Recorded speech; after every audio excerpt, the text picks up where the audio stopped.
Okay, our usual disclaimer to make sure everyone is clear that the information in this presentation is subject to change. Welcome to the Actian X, Ingres and OpenROAD roadmap. My name is Alex Hanshaw, Vice President of Engineering at Actian. So today's agenda, first I'll cover Actian X and Ingres with a high-level view of the roadmap and a release schedule, followed by some of the new features that will be in the 11.2 release. Then I'll follow a similar format for OpenROAD. So let's take a look at Actian X and Ingres. You might think this roadmap slide is a little unusual because it also covers past releases. This has been done deliberately because I wanted to emphasize the ongoing investment in our Ingres customer base. In March 2017, we added Vector's X100 engine to Ingres and launched the Actian X product on Linux and Windows to provide our customers with hybrid capabilities. From both a functional and value point of view, this was huge. Ingres customers on Linux and Windows upgrading to 11.0 received all of the new Ingres execution engine features such as 3D geospatial data types, and also received all of the analytics capabilities of Vector rolled into the Actian X product. Over the course of 2017, we rolled out equivalent Ingres ports on Solaris Spark, Solaris AMD, AIX, HP Titanium, and VMS Titanium. In April 2019, we delivered an Actian X only release 11.1. This release provided hybrid join capabilities, allowing customers to join their OLTP and OLAP data in the same query. This provided the ability to perform real-time operational analytics and high-speed reporting. For many customers, frequent upgrades are not desirable. That said, business requirements are evolving even for tried and tested transactional applications, and so it is important to roll out new features that meet these evolving business needs. Improved security features being a good example. We continue to roll out new features on a 3 to 4 year release cycle and patch fully tested new features into existing releases where possible. Over the course of 2021 and into the start of next year, we'll be releasing Actian X 11.2 on Linux and Windows and Ingres 11.2 on the remaining supported platforms.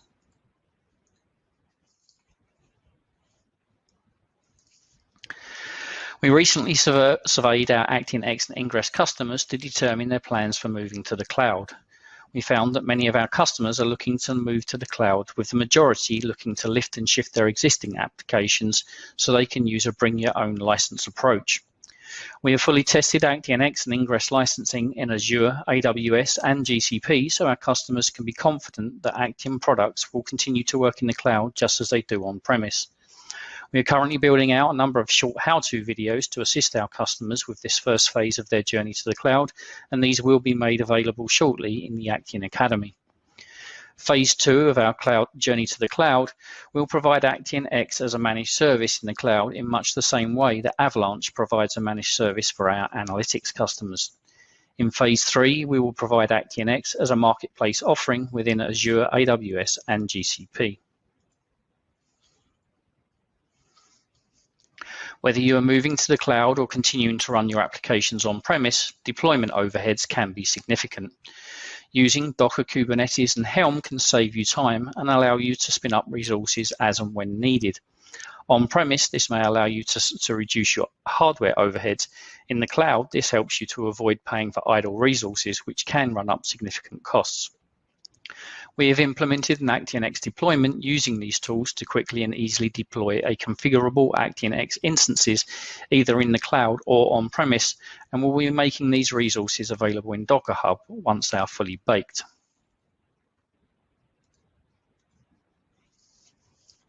So here's the release schedule for Actian X 11.2 and Ingres 11.2.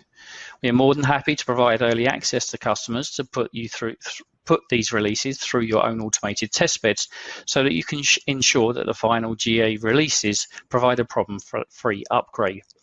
Anyone interested in early access can request this either directly through me, through your sales contacts or support contacts.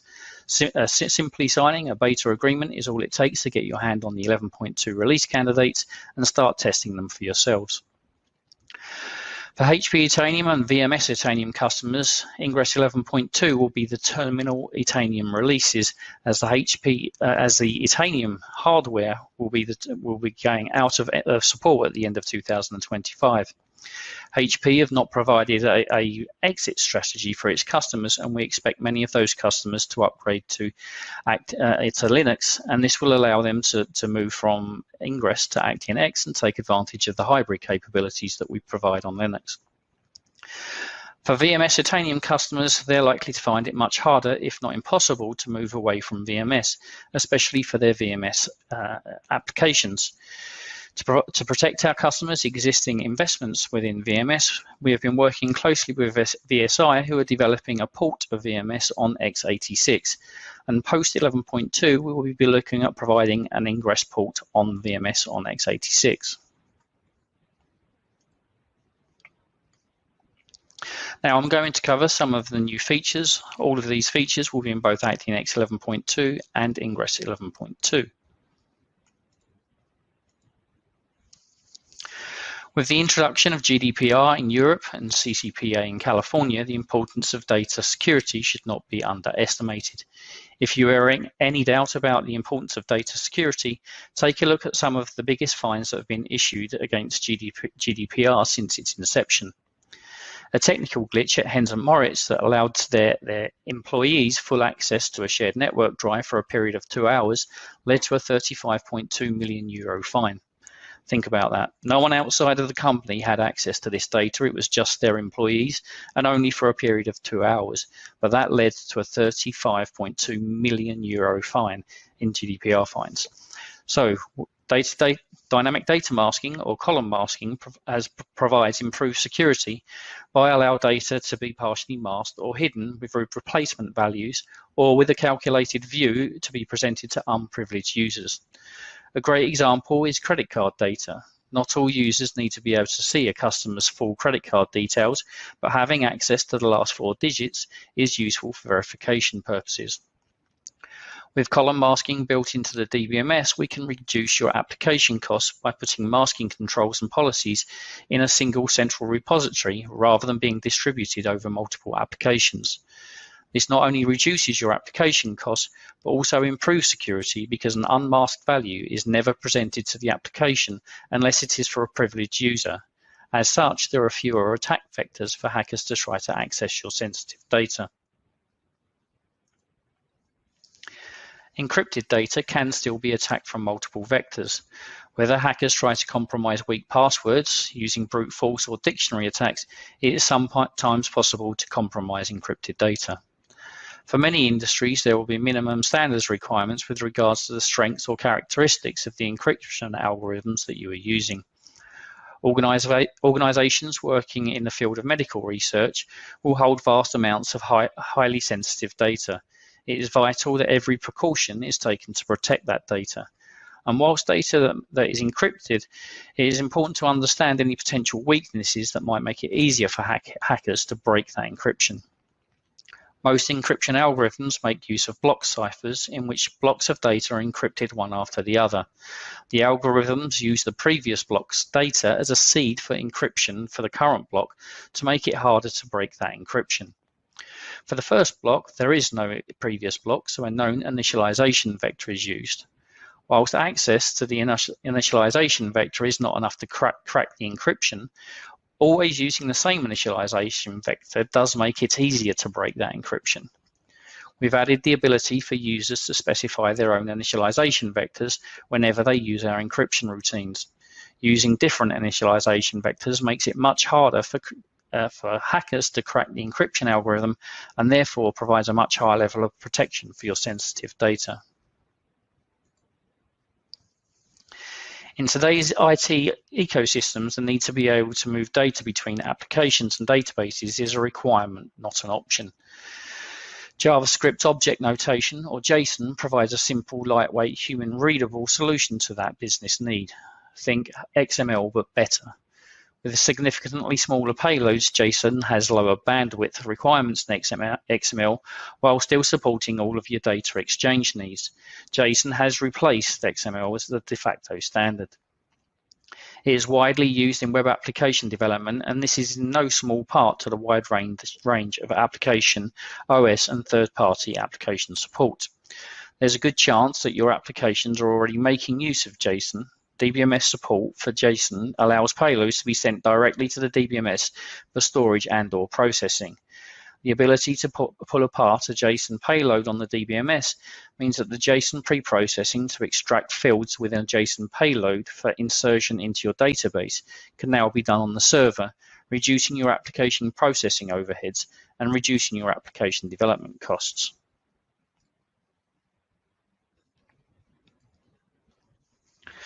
With operational analytics and fast reporting, users expect to be able to access real-time or near real-time data. They also expect to be able to create their own reports on the fly and get answers quickly. In a production system, ad hoc queries submitted by business users could overload the system with new untested reports that query vast amounts of data. This could cause CPU and I/O bottlenecks and freeze out other critical parts of the system. Imagine the impact of losing a few milliseconds on every transaction in a financial trading system because of a rogue query that is consuming 100% CPU. Workload management provides a safety net, allowing administrators to put controls in place to protect critical operations from untested ad hoc queries. In an Inc.com article, Jeff Barrett said up to 73% of company data is unused for analytics. With more than half of your data being ignored, that represents a significant loss of insight and opportunity for your business. This isn't just about big data analytics. Operational analytics are equally important. How can you spot the trends in your customer spending or customer churn if you don't analyze your transactional data? Pivot tables provide a different perspective into your data, allowing you to maximize the value of the data that you already have. By reorganizing, summarizing, and analyzing your data, you can gain insights and provide opportunities for your business. I've included a small example here in which we are comparing year-on-year sales totals by country. It's a simple example, but hopefully it gets you thinking about the possibilities in your business. Just as good statistical data enables you to make better decisions, good statistics enable our query optimization to make better decisions when trying to create an efficient query plan. For business owners, the query plan is irrelevant. What's important is the fact that slow DBMS performance may mean that your business is no longer meeting its SLAs, or customers are leaving your website without completing a purchase because of delays loading your data. Without good statistics, the DBMS is forced to make assumptions about the distribution of your data, and invariably, those assumptions lead to suboptimal performance. AutoStax takes care of this problem. Whenever the database sees a query that accesses a table that does not have statistics, the AutoStax thread is asked to build in-memory statistics for that table, so that the next time that you access the same table, we can provide you with the performance you need to meet your SLAs and business needs. We've also added the ability for the in-memory statistics to be permanently stored into the catalogs so that they persist over a restart. Business users always want more. Better capabilities, faster results. The pressure on IT departments to deliver more never seems to go away. In a database world, one of the solutions to this requirement is for DBAs to make use of stored procedures. By moving processing into the DBMS, they get better performance, higher productivity, ease of use, and increased scalability. We've extended the capabilities of stored procedures to include go-to labels and end loop when support. We are also working on exception handling, which will be added into the release post-GA.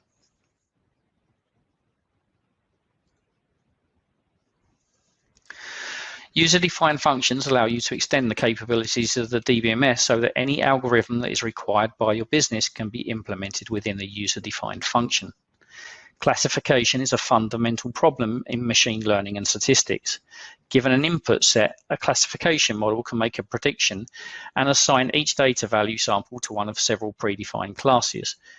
Whether you're using logistic regression or decision trees, the algorithm can be defined in a UDF and then used in DBMS queries. Algorithmic stock trading is another example use case.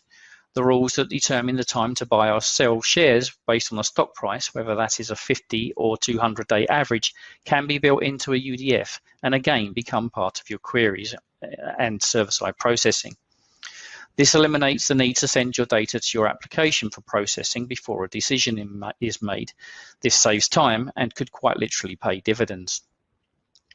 We support JavaScript, Python, and SQL UDFs. These capabilities are currently considered a development feature, not fully baked for production use. Python itself has poor containerization capabilities, and so the content of Python UDFs has to be carefully controlled. We're looking for customers to actively work with us to harden this feature for future production use. Now let's take a look at OpenROAD. We know our customers want to modernize their applications, and we have seen some of our customers invest a huge amount of time and effort in trying to do this for themselves. Whether you want to get off of green screen ABF applications or move to the cloud, integrate your applications with third-party tools, or take your applications to the cloud, or to be able to deploy them on mobile devices, the OpenROAD team's goal has been to make this journey easier for you. Our customers typically want long release cycles to avoid the overhead of frequent upgrades. To reduce the need for upgrades while still being able to provide access to new features, we've been patching new features into existing GA releases wherever possible. Before patching new features, we run through a full QA cycle to ensure that new features are production ready and also have no destabilizing impact on existing features. A recent OpenROAD 6.2 patch, for example, contained over 100 new enhancements. Some changes are significant and have to be rolled into new releases. With customers eager to start their application modernization projects, we released 2 short-term releases towards the end of last year, OpenROAD 11.0 and OpenROAD 11.1. These releases included the JSONRPC and Webgen features that enable application modernization projects. Later this year, we'll be releasing OpenROAD 11.2. With this release continues to build on the feature set that enables application modernization. We're expanding upon the endpoints that can be consumed by OpenROAD, including HTTPS REST and SOAP. We've also added ABF2OR, which automatically converts your ABF forms to OpenROAD frames, and we have continued to enhance the automation capabilities of Webgen. Going forward, the OpenROAD release cycle will closely follow that of Actian X and Ingres release cycles. For customers that install OpenROAD into their server installations, this will allow them to both synchronize their upgrades and their subscriptions across the 2 products, and also allow them to maximize their use of the enterprise support lifecycle window. The OpenROAD engineering team have been focused on a key customer ask. How can Actian make it easier for us to modernize our applications? How do we lose the green screens? How do we get to the cloud? How do we connect our applications in an increasingly connected ecosystem? How do we get our applications online and accessible on mobile devices? But most importantly, how do we minimize the time and cost of modernizing our applications? If you still find yourself using ABF or Vision applications, you'll almost certainly have looked at how you can drag the look and feel of these applications into the 21st century and found that it's very hard to justify the time and cost of giving these applications a facelift. With decades of investment tied up in your existing business logic, starting fresh is not an option. ABF2OR is a utility that allows developers to automatically convert your ABF forms to OpenROAD frames. This significantly reduces the manual workload involved in converting your ABF applications to OpenROAD. Whilst your application code may still require some porting effort, the 4GL syntax used by ABF is very similar to that of OpenROAD, with approximately 80% of the syntax being exactly the same. All of the same data types are provided in exactly the same format as they are in OpenROAD. So with ABF2OR's automatic conversion of your ABF forms to OpenROAD frames, combined with the high levels of compatibility between ABF and OpenROAD, it has never been easier to take the first step in your application modernization journey. In previous releases, we added JSONRPC support. This allows you to protect your existing investment and significantly reduces the cost of modernizing your applications by allowing you to reuse your existing business logic. Once you have partitioned your business logic, it can be deployed in the OpenROAD server and exposed to OpenROAD clients and greenfield web applications in bidirectional JSONRPC calls. In OpenROAD 11.2, the JSONRPC interface has been improved so that any procedure can now be exposed without the need to wrap or rewrite the procedure. Subclasses are now automatically handled and circular references are also supported. Writing greenfield web applications still represents a loss of time and effort, especially when you already have a working OpenROAD client application, and so we've enhanced Webgen to generate the web applications for you.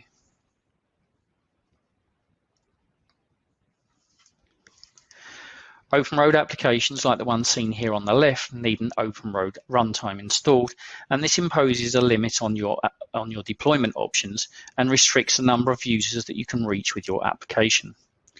Webgen utilizes your existing investment in OpenROAD to automatically generate HTML5 and JavaScript from your existing OpenROAD applications, and this generated application can be easily deployed to the web. This allows your applications to be accessible from anywhere using any device that has a browser. This gives you a truly global reach with no need to deploy an OpenROAD runtime. More importantly, you don't have to write brand new web applications from scratch. This saves you a huge amount of time. We've enhanced Webgen to support the new URL connection class, 4GL field bias, and 4GL stack fields, and we are continuing to enhance Webgen so that we continue to improve the level of automation you achieve when modernizing your applications. The real beauty of Webgen is that you can continue to build and deploy your existing OpenROAD applications whilst incrementally modernizing your applications to take them to the web and to mobile devices. This significantly reduces the risk involved in your application modernization projects. During the wildfires in California in 2020, the air quality was so poor that it was often unsafe to be outdoors. Air quality index detectors are quite expensive, so the ability to consume the latest air quality information from public sources in order to determine whether it was safe to venture outside was quite literally a matter of life and death. All of the air quality index endpoints were REST and JSON. For a parcel delivery business, safely scheduling deliveries required the ability to consume REST and JSON-based data or buy expensive equipment. So this was so the ability to consume that REST and JSON information was a requirement, not an option. OpenROAD's new URL connection class provides easy access to HTTPS REST services such as emails, FTP, SFTP, and SSH. Data sources don't, however, need to be RESTful. They don't have to be JSON payloads. The URL interface can be used to send and receive legacy payloads using OpenROAD's existing XML support. This new feature makes it very easy to take advantage of the wide range of services and data sources that are available online to enhance the capabilities of your applications.